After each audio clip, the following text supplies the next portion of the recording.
आज हम बात करने वाले हैं यूसीसी के बारे में। भारत के आज़ाद होने से आज तक यूसीसी पर कई बार चर्चा हो चुकी है और अभी भी होती रहती है। इस पर कई बार जोर शोर से भी चर्चा हुई है। काफ़ी बार सरकार और विरोध पक्ष आमने सामने आ जाते हैं इस चर्चा पर, लेकिन उसका कोई नतीजा नहीं निकल पाता है। और साथ ही साथ सुप्रीम कोर्ट ने भी कई बार उस पर अपनी कमेंट दी है और साथ ही साथ कहा है कि भारत के नागरिकों पर यूसीसी लागू करो, लेकिन सरकार आज तक यूसीसी लागू नहीं कर पाई। तो दोस्तों, हमें प्रश्न ये पहला होता है कि यूसीसी क्या है और क्यों भारत में यूसीसी लागू करना काफ़ी ज़रूरी है। तो आज के वीडियो में हम यही देखने का प्रयास करेंगे। दोस्तों, सबसे पहले हमें भारत के लॉ के बारे में जानना काफ़ी ज़रूरी है। हमारे संविधान में दो तरह के लॉ हैं, एक है क्रिमिनल लॉ और दूसरा है सिविल लॉ।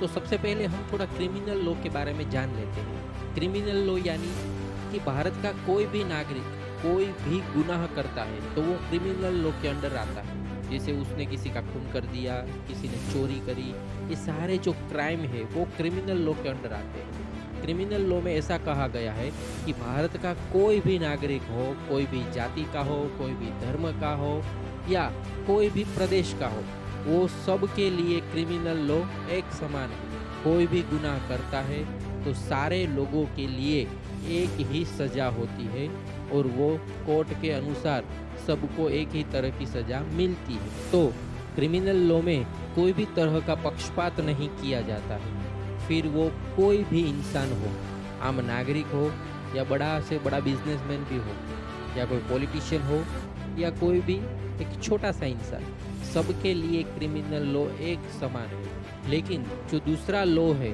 हमारा सिविल लॉ, वो सबके लिए एक समान नहीं है। यहाँ सिविल लॉ में धर्म के आधार पर प्रावधान किया गया है सबकी अलग अलग सजा का। अब यहाँ पर ये जानना जरूरी है कि सिविल लॉ में कौन सी चीज़ें आती हैं। पहला तो शादी आता है, किसी का मैरिज सर्टिफिकेट कटवाना हो या कुछ भी करवाना हो तो ये सिविल लॉ के अंडर आता है। फिर तलाक आता है, बच्चा गोद लेना आता है, संपत्ति का बंटवारा, जैसे हमारे समाज के जो प्रश्न है ये सारी चीज़ें सिविल लॉ के अंडर आती है। लेकिन ये सिविल लॉ सबके लिए समान नहीं है, सबके लिए अलग अलग प्रावधान किया गया है। जैसे आप समझिए कि कोई मुसलमान है तो मुसलमानों के लिए पूरे का पूरा अलग कानून है। मुसलमान किस तरह से शादी कर सकते हैं और तलाक के बारे में वो 3 बार तलाक बोल दे तो तलाक हो जाता है। वहाँ पर कोई कायदा कानून नहीं लागू होता है।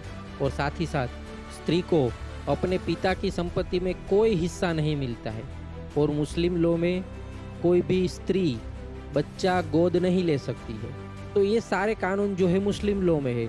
जहाँ पर हिंदू लॉ पूरा अलग है, वहाँ पर कोई भी स्त्री बच्चा भी गोद ले सकती है, उसको अपने पिता की संपत्ति में भी हिस्सा मिलता है। और 3 तलाक जैसे कोई प्रावधान हिंदू लॉ में नहीं है। तो दोस्तों, फिर सिख हो, क्रिश्चियन हो, बौद्ध हो, पारसी हो, कोई भी अलग अलग रिलीजियस के हो, सब लोगों के लिए अलग अलग कानून बनाए गए हैं। अब आप ही सोचो, भारत एक धर्मनिरपेक्ष देश है। जब 1947 में भारत आज़ाद हुआ तब ही डिक्लेयर कर दिया गया था कि भारत एक धर्मनिरपेक्ष देश है। तो फिर धर्म के ही आधार पर अलग अलग कानून क्यों? इसीलिए यूसीसी के बारे में कई बार काफ़ी सालों से चर्चा होती है, यानी यूनिफॉर्म सिविल कोड, कि सबके लिए एक ही कानून होना चाहिए।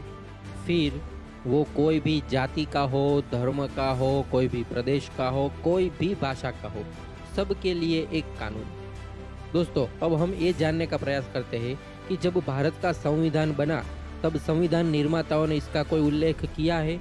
तो जी हाँ, आप आर्टिकल 44 देखें, उसमें साफ शब्दों में लिखा है कि सभी नागरिकों के लिए समान नागरिक संहिता लागू करना सरकार का दायित्व है। ये साफ शब्दों में आर्टिकल 44 में तब के संविधान निर्माताओं ने लिख कर दिया है।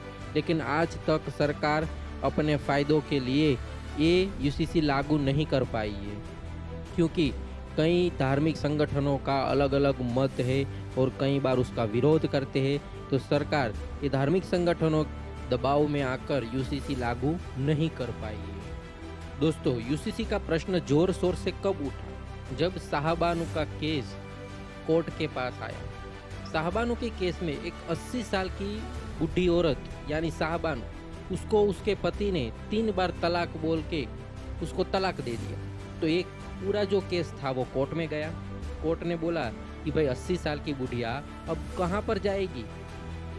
तो उसके लिए कोर्ट ने ये आदेश दिया कि उसका जो जीवन जरूरी चीज़ का जो भत्ता है वो उसका पति देगा। अब मुस्लिम लॉ में ये बात थी नहीं कि उसके तलाक के बाद उसकी जो खर्ची है वो उसका पति दे। तो कोर्ट ने तो बोल दिया। उस टाइम की जो सरकार थी उन्होंने धार्मिक संगठनों के दबाव में आकर उसको लोकसभा में यानी संसद में उसको अलग प्रस्ताव लाकर उसको खारिज कर दिया। तब से लेकर यूसीसी का मुद्दा जोर शोर से उठा।